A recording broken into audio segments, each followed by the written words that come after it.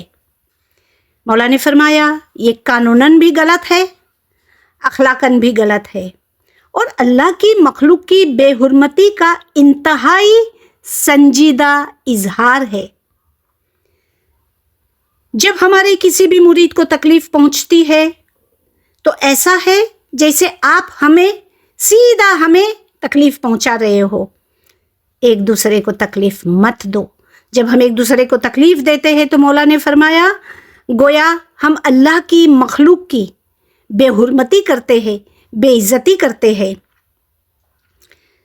بس ہمیں دعا کرنا چاہیے کہ اللہ تعالی ہمیں توفیق عطا فرمائے کہ ہم اپنے گھروں کو محبت، امن، احترام اور رحم کا مرکز بنائیں۔ ہر قسم کے گھریلو ظلم سے اپنی اور دوسروں کی حفاظت کر سکے۔ آمین یا علی مدد۔